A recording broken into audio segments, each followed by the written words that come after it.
At the G20, our focus was on how to get the global economy growing faster and creating more jobs for our people.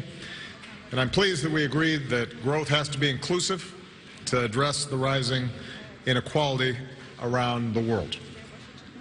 Given growing cyber threats, we committed to a set of norms drafted by the United States for how governments should conduct themselves in cyberspace, including a commitment not to engage in the cyber theft of intellectual property for commercial gain.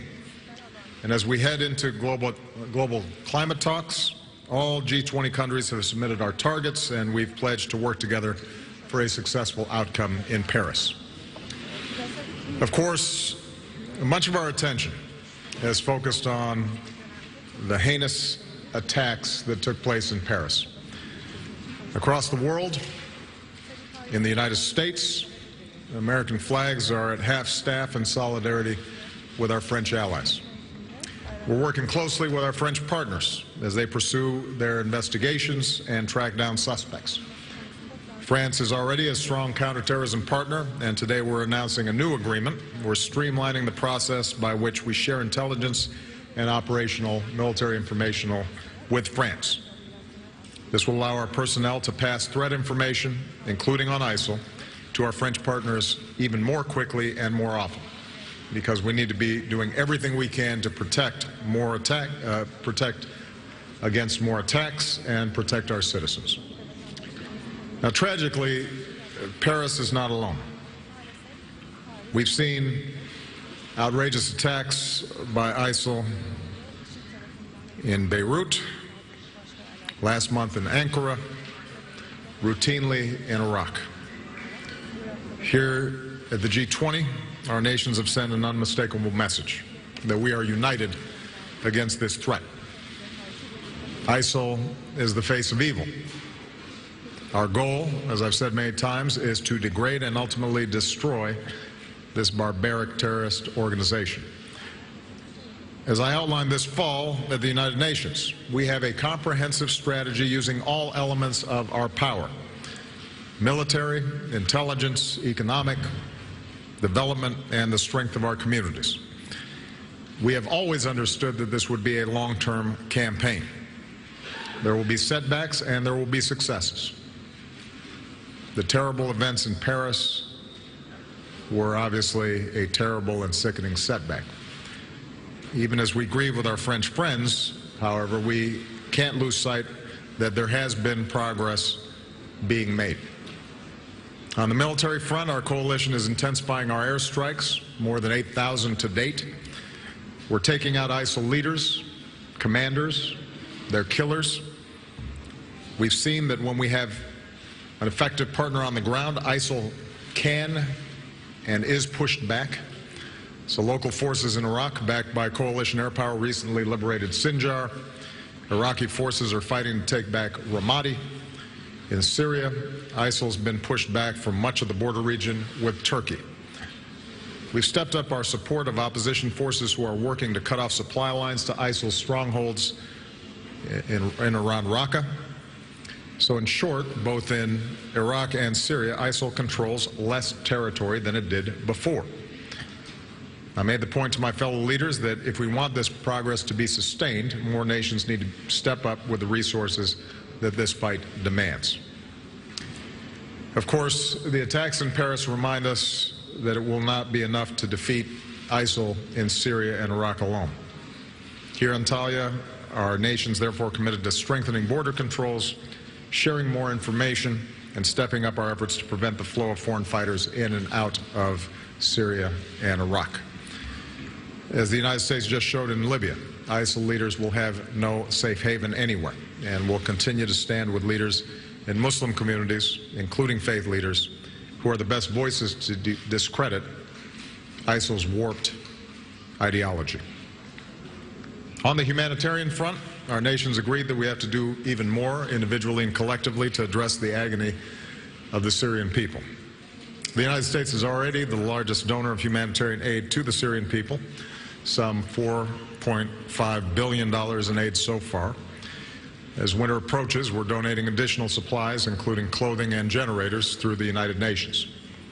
But the UN appeal for Syria still has less than half the funds needed.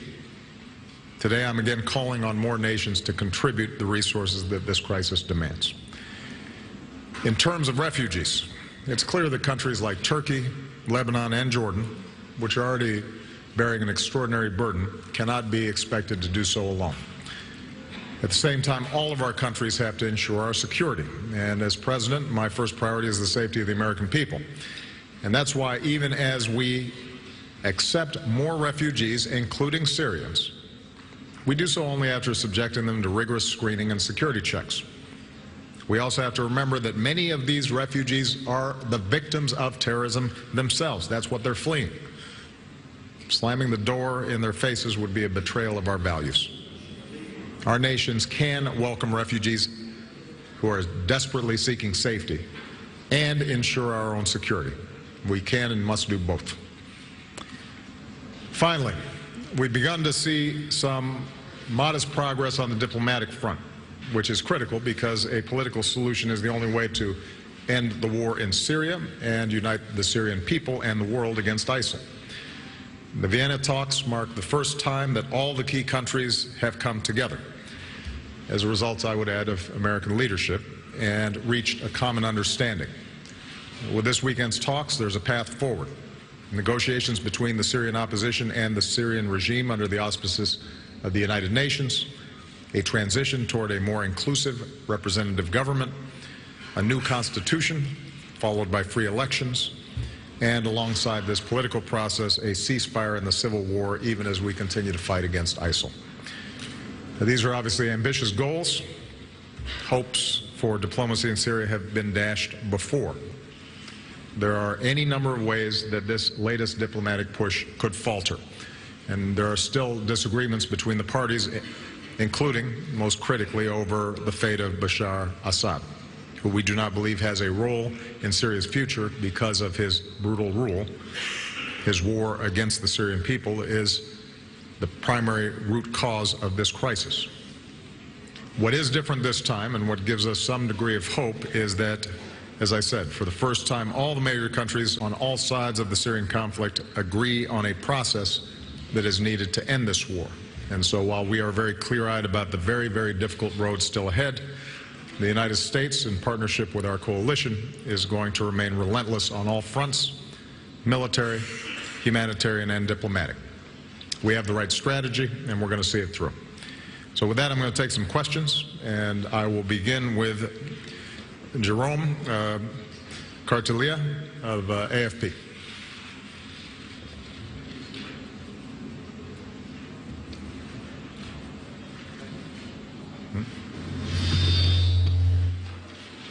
Thank you, Mr. President. 129 people were killed in Paris on Friday night. ISIL claimed responsibility for the massacre, sending the message that they could not target civilians all over the world. The equation has clearly changed.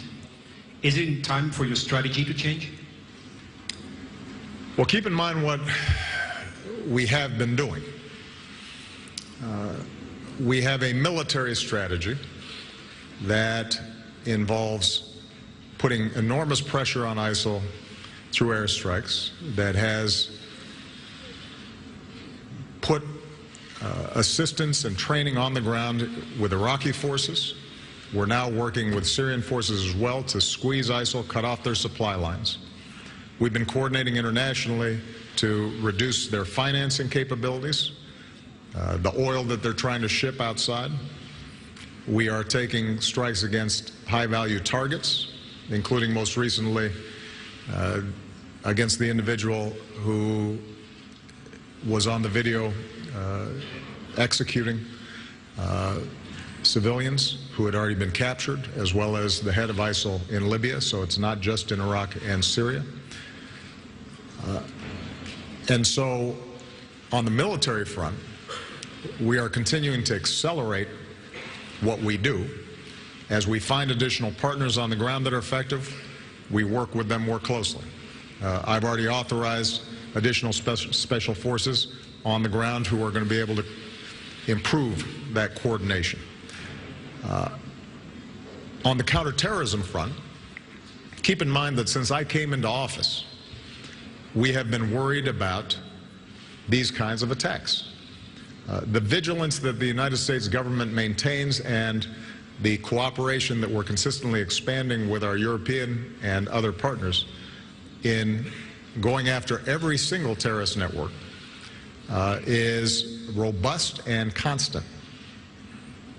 And every few weeks I meet with my entire national security team and we go over every single threat stream that is presented. And where we have relevant information, we share it immediately with our counterparts around the world, including our European partners. On aviation security, we have, over the last several years, been working so that at various airport sites, not just in the United States, but overseas, we are strengthening our mechanisms to screen and discover passengers who should not be boarding flights, and improving the manners in which we are screening luggage that is going on board. And on the diplomatic front, we've been consistently working to try to get all the parties together to recognize that there is a moderate opposition inside of Syria that can form the basis for a transition government, and to reach out not only to our friends but also to the Russians and the Iranians who are on the other side of this equation, to explain to them that ultimately an organization like ISIL is the greatest danger to them as well as to us. So there will be an intensification of the strategy that we put forward, but the strategy that we are putting forward is the strategy that ultimately is going to work. But as I said from the start, it's going to take time.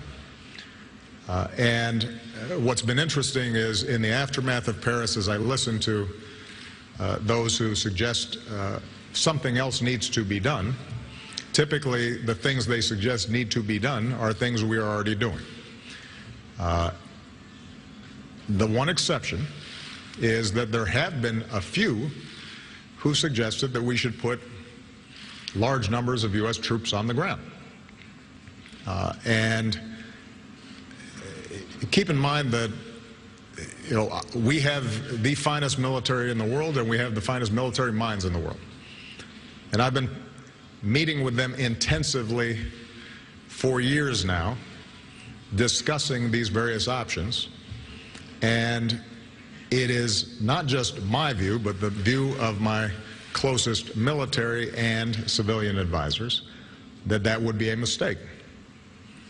Not because our military could not march into Mosul or Raqqa or Ramadi and temporarily clear out ISIL, but because we would see a repetition of what we've seen before, which is if you do not have local populations that are committed to inclusive governance and who are pushing back against ideological extremes, that they resurface, unless we're prepared to have a permanent occupation of these countries. And let's assume that we were to send 50,000 troops into Syria. What happens when there's a terrorist attack generated from Yemen? Do we then send more troops into there, or Libya, perhaps? Or if there's a terrorist network that's operating anywhere else in North Africa or in Southeast Asia. So a strategy has to be one that can be sustained. And the strategy that we're pursuing, which focuses on going after targets, limiting wherever possible the capabilities of ISIL on the ground, systematically going after their leadership, their infrastructure, strengthening strengthening Syrian and Iraqi forces and Kurdish forces that are prepared to fight them, cutting off their borders, and squeezing the space in which they can operate until ultimately we're able to defeat them. That's the strategy we're going to have to pursue. And we will continue to generate more partners for that strategy. And there are going to be some things that we try that don't work, There'll be some strategies we try that do work. And when we find strategies that work, we will double down on those. Okay. Margaret Brennan, CBS.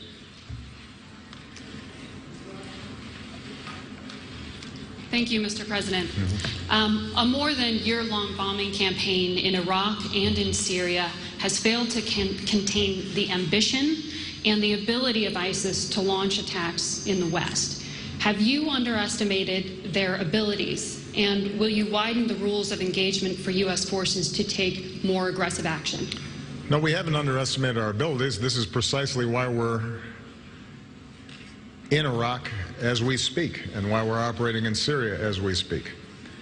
And it's precisely why we have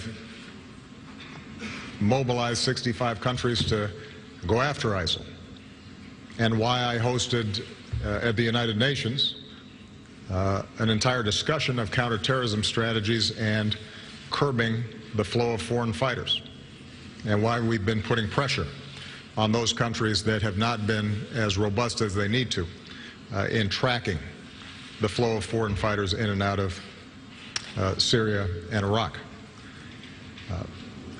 And so there has been an acute awareness on the part of my administration from the start that it is possible for an organization like ISIL that has such a twisted ideology and has shown such extraordinary brutality and complete disregard for innocent lives, that they would have the capabilities to potentially strike in the West. And because thousands of fighters have flowed from the West and are European citizens, a few hundred from the United States, but far more from Europe, that when those foreign fighters returned, it posed a significant danger. And we have consistently worked with our European partners, disrupting plots in some cases. Sadly, this one was not disrupted in time. But understand that one of the challenges we have in this situation is that if you have a handful of people who don't mind dying, they can kill a lot of people. That's one of the challenges of terrorism. It's not their sophistication or the particular weaponry that they possess, but it is the ideology that they carry with them and their willingness to die. And in those circumstances, tracking each individual, making sure that we are disrupting and preventing these attacks is a constant effort at vigilance and requires extraordinary coordination. Now, part of the reason that it is important what we do in Iraq and Syria is that the narrative that ISIL developed of creating this caliphate makes it more attractive to potential recruits. So when I said that we are containing their spread in Iraq and Syria, in fact, they control less territory than they did last year. And the more we shrink that territory, the less they can pretend that they are somehow a functioning state, and the more it becomes apparent that they are simply a network of killers who are brutalizing local populations.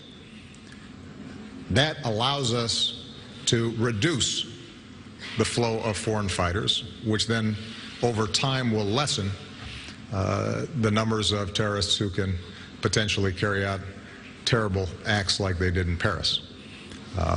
And that's what we did with Al-Qaeda. That doesn't mean, by the way, that Al-Qaeda no longer possesses the capabilities of potentially striking the West. Al-Qaeda in the peninsula that operates primarily in Yemen, we know has consistently tried to target the West. And we are consistently working to disrupt those acts. But despite the fact that they have not gotten as much attention as ISIL, they still pose a danger as well. And so our goals here consistently have to be aggressive and to leave no stone unturned, but also recognize this is not conventional warfare. You know, we play into the ISIL narrative when we act as if they're a state. And we use routine military tactics that are designed to fight a state that is attacking another state. That's not what's going on here. These are killers with fantasies of glory who are very savvy when it comes to social media and are able to infiltrate the minds of not just Iraqis or Syrians, but disaffected individuals around the world. And when they activate those individuals can do a lot of damage. And so we have to take the approach of being rigorous on our counterterrorism efforts and consistently improve and figure out how we can get more information, how we can infiltrate these networks, how we can reduce their operational space, even as we also try to shrink the amount of territory that they control to defeat their narrative. Ultimately, to reclaim territory from them is going to require, however, an ending of the Syrian civil war, which is why the diplomatic efforts are so important. And it's going to require an effective Iraqi effort that bridges Shia and Sunni differences, which is why our diplomatic efforts inside of Iraq are so important as well. Jim Avila. Thank you, Mr. President. In the days and weeks before the Paris attacks, did you receive a warning in your daily intelligence briefing that an attack was imminent? If not, does that not call into question the current assessment that there is no immediate, specific, credible threat to the United States today? And secondly, if I could ask you to address your critics who say that your reluctance to enter another Middle East war and your preference of diplomacy over using the military makes the United States weaker and emboldens our enemies. Jim, every day we have threat streams coming through the intelligence transom.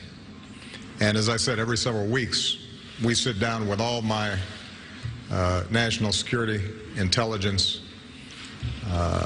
and military teams to discuss various threat streams that may be generated. And the concerns about potential ISIL attacks in the West have been there for over a year now, and they come through periodically. There were no specific mentions of this particular attack that would give us a sense of something that we need, that we could provide French authorities, for example, or act on ourselves. But typically the way the intelligence works is there will be a threat stream that is from one source. How reliable is that source? Perhaps some signal intelligence gets picked up. It's evaluated. Some of it is extraordinarily vague and unspecific, and there's no clear timetable. Some of it may be more specific, and then folks chase down that thread to see what happens. I am not aware of anything that was specific in the sense that would have given a premonition about a particular action in Paris that would allow for law enforcement or military actions to disrupt it. With respect to the broader issue of my critics,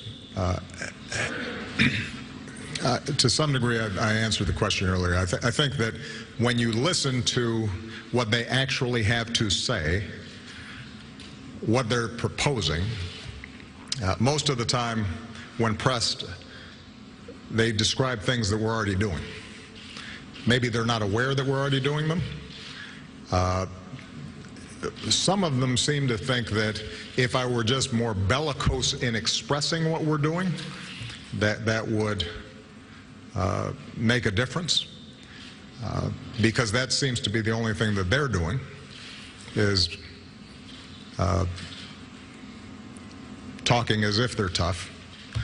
But I haven't seen particular strategies that they would suggest that would make a real difference. Now, there are a few exceptions, and as I said, the primary exception is those who would deploy U.S. troops on a large scale to retake territory, either in Iraq or now in Syria.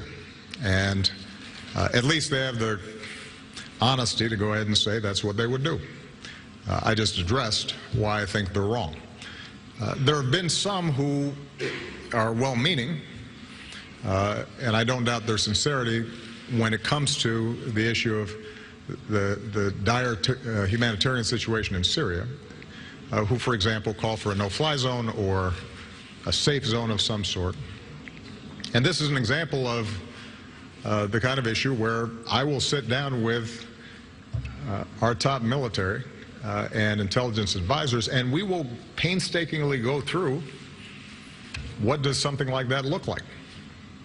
And typically, after we've gone through a lot of planning and a lot of discussion and really working it through, it is determined that it would be counterproductive to take those steps, in part because ISIL does not have planes. So the attacks are on the ground. A true safe zone requires us to set up ground operations. And you know, the bulk of the deaths that have occurred in Syria, for example, have come about not because of regime bombing, but because of on-the-ground casualties. Who would come in? Who would come out of that safe zone? How would it work? Would it become a magnet for further terrorist attacks? And how many personnel would be required? And how would it end? Right? There's a whole set of questions that have to be answered there. I guess my point is this, Jim. My only interest is to end suffering and to keep the American people safe. And if there's a good idea out there, then we're going to do it. I don't think I've shown hesitation to act, whether it's with respect to bin Laden or with respect to sending additional troops in Afghanistan or keeping them there, if it is determined that it's actually going to work. But what we do not do, what I do not do, is to take actions either because it is going to work politically or it is going to somehow, in the abstract, make America look tough or make me look tough. And maybe part of the reason is because every few months I go to Walter Reed and I see a 25-year-old kid who's paralyzed or has lost his limbs. And some of those are people I've ordered into battle. And so I can't afford to play some of the political games that others may. We'll do what's required to keep the American people safe.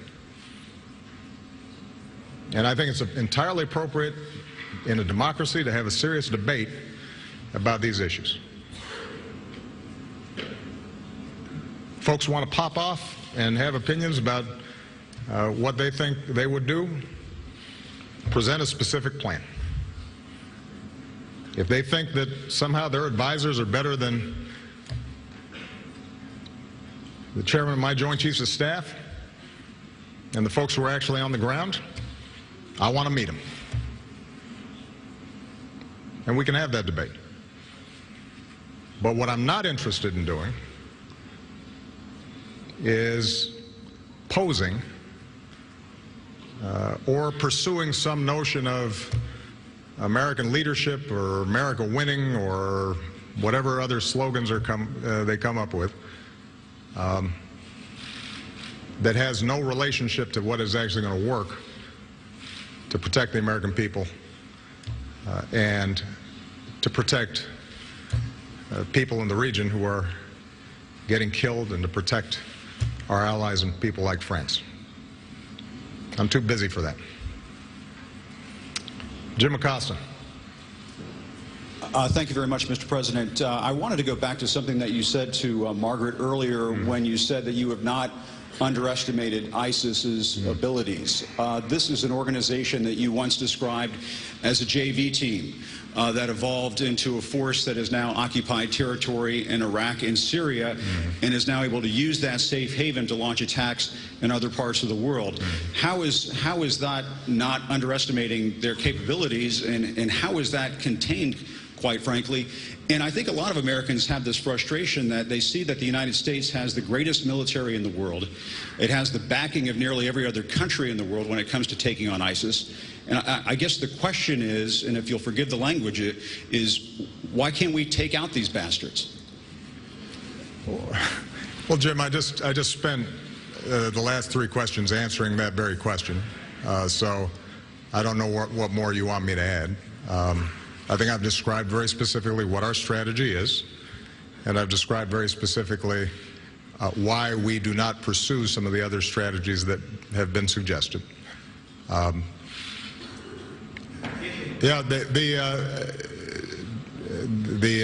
This is not, as I said, a traditional military opponent.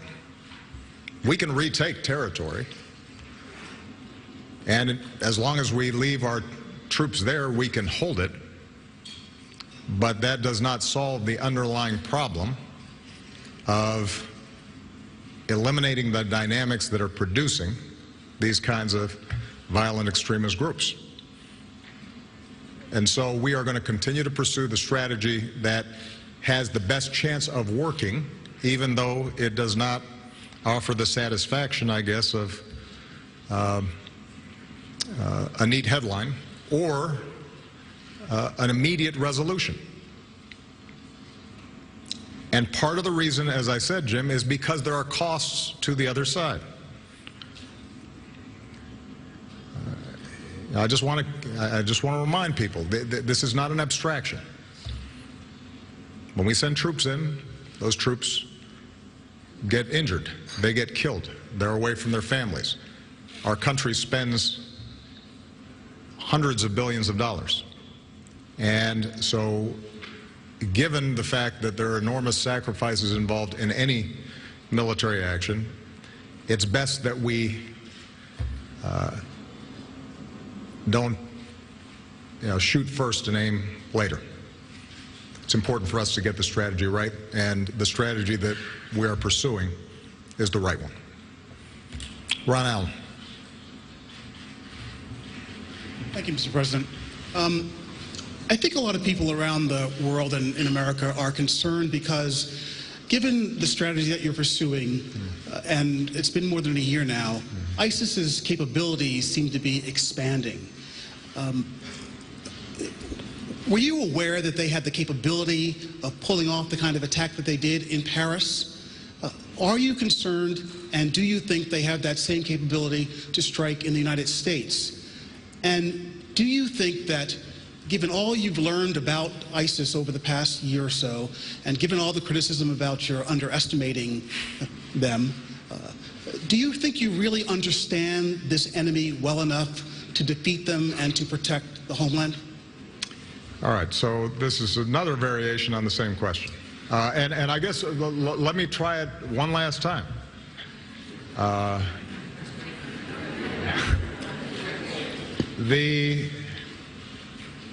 We have been fully aware of the potential capabilities of them carrying out a terrorist attack. That's precisely why we have been mounting a very aggressive strategy to go after them. As I said before, when you're talking about the ability of a handful of people with not wildly sophisticated military equipment, weapons, who are willing to die, they can kill a lot of people, and preventing them from doing so is challenging for every country. And if there was a swift and quick solution to this, I assure you that not just the United States, but France and Turkey and others who have been subject to these terrorist attacks would have implemented those strategies. There are certain advantages that the United States has in preventing these kinds of attacks. Obviously, after 9/11, we hardened the homeland, set up a whole series of additional steps to protect aviation, to apply lessons learned. We've seen much better cooperation between the FBI, state governments, local governments. There is some advantages to geography with respect to the United States. But having said that, we've seen the possibility of terrorist attacks on our soil. There was the Boston Marathon bombers. Obviously, it did not result in the scale of death that we saw in Paris, but that was a serious attempt at killing a lot of people by two brothers and a crock pot. And it gives you some sense of, I think, the kinds of challenges that are going to be involved in this going forward. So, again, ISIL has serious capabilities. Its capabilities are not unique. They're capabilities that other terrorist organizations that we track and are paying attention to possess as well. We are going after all of them. What is unique about ISIL is the degree to which it has been able to control territory that then allows them to attract additional recruits, and the greater effectiveness that they have on social media and their ability to use that to not only attract recruits to fight in Syria, but also potentially to carry out attacks in the homeland and in Europe and in other parts of the world. And so our ability to shrink the space in which they can operate, combined with a resolution to the Syria situation, which will reduce the freedom with which they feel that they can operate, and getting local forces who are able to hold and keep them out over the long term, that ultimately is going to be what's going to make a difference. And it's going to take some time, but it's not something that at any stage in this process, have we not been aware, needs to be done. Okay, go ahead. No, I can hear you. Yeah. My name is Syria. I would ask a question from a totally different perspective, actually, going to be about terrorism, but this terrorist attack recently happened, allegedly happened, or they attacked under the name of Islam. But this really affects or upsets these people like so how do you think about that? This is not really Well, this is something that we spoke a lot about at the G20.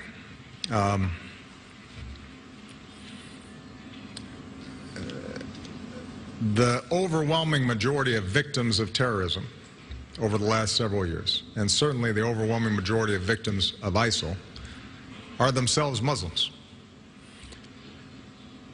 ISIL does not represent Islam. It is not representative in any way of the attitudes of the overwhelming majority of Muslims.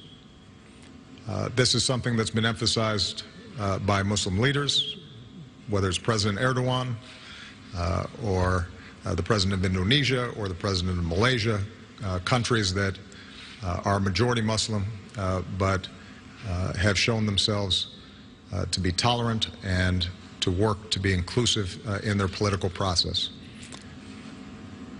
And so to the degree that anyone would equate the terrible actions that took place in Paris with the views of Islam, those kinds of stereotypes are counterproductive. They're wrong.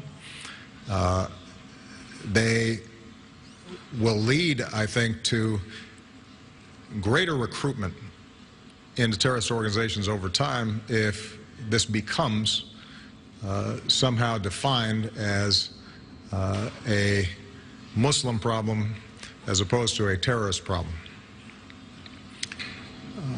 Now, what is also true is that the most vicious terrorist organizations at the moment are ones that claim to be speaking on behalf of true Muslims. And I do think that Muslims around the world,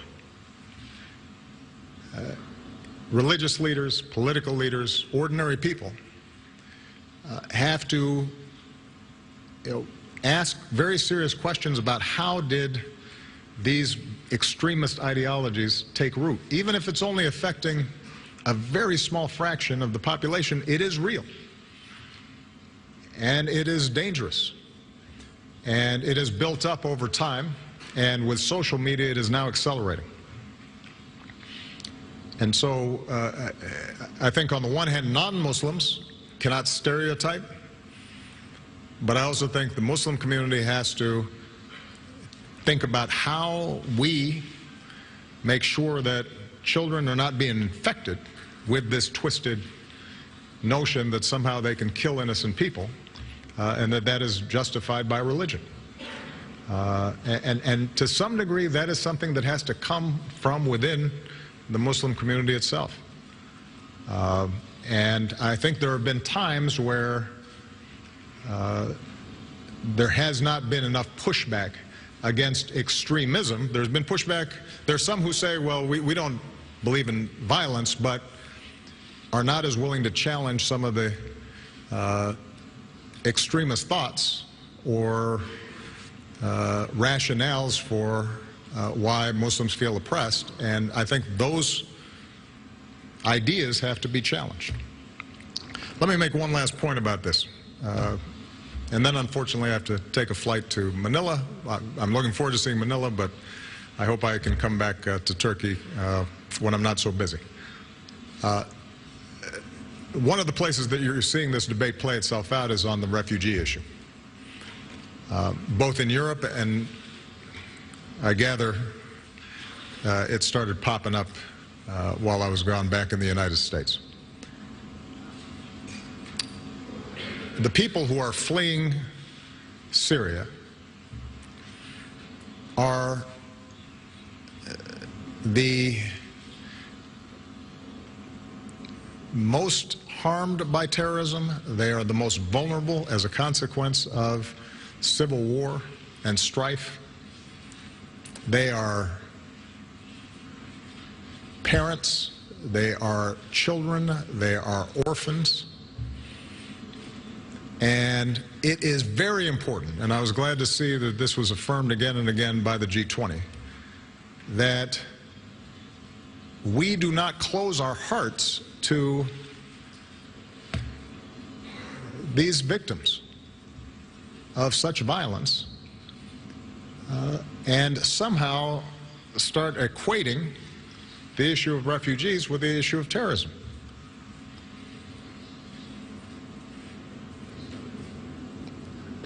In Europe, I think people like Chancellor Merkel have taken a very courageous stance in saying it is our moral obligation as fellow human beings to help people who are in such vulnerable situations.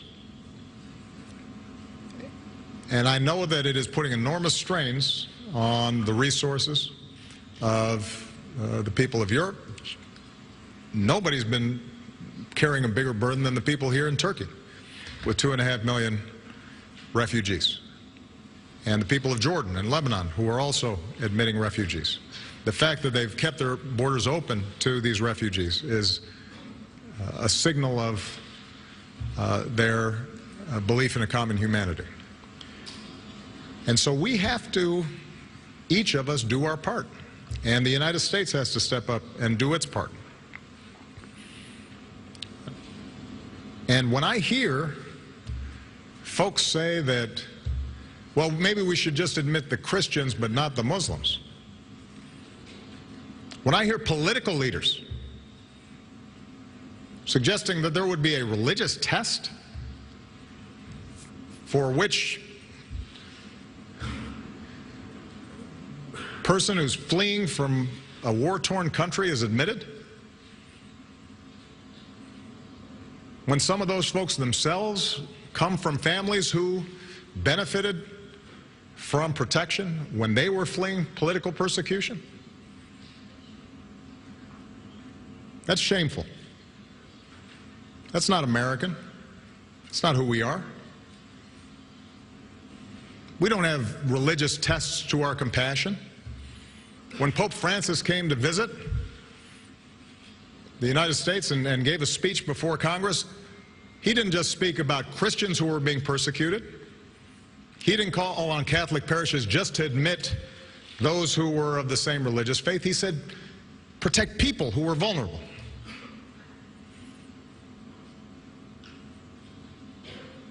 And so I think it is very important for us right now, particularly those who are in leadership, particularly those who have a platform and can be heard,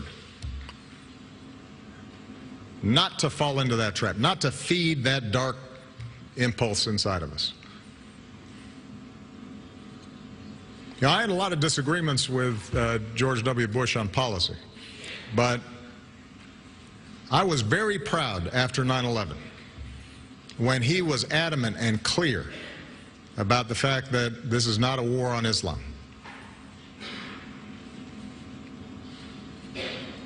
And the notion that some of those who have taken on leadership in his party would ignore all of that.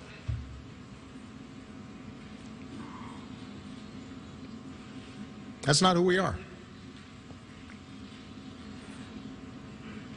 On this, they should follow his example. It was the right one.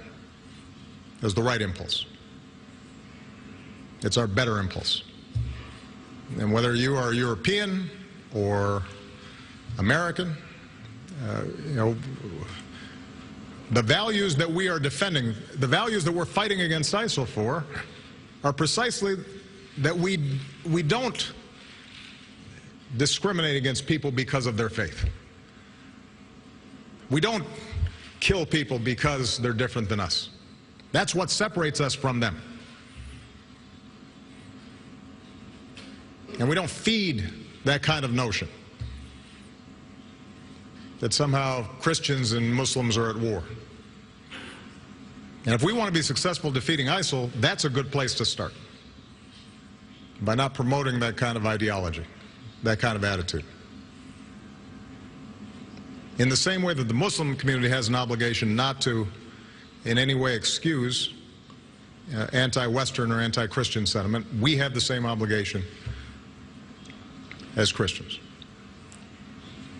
And it is good to remember that the United States does not have a religious test, and we are a nation of many peoples of different faiths, which means that we show compassion to everybody. Those are the universal values we stand for. And that's what my administration intends to stand for. All right? Thank you very much, everybody.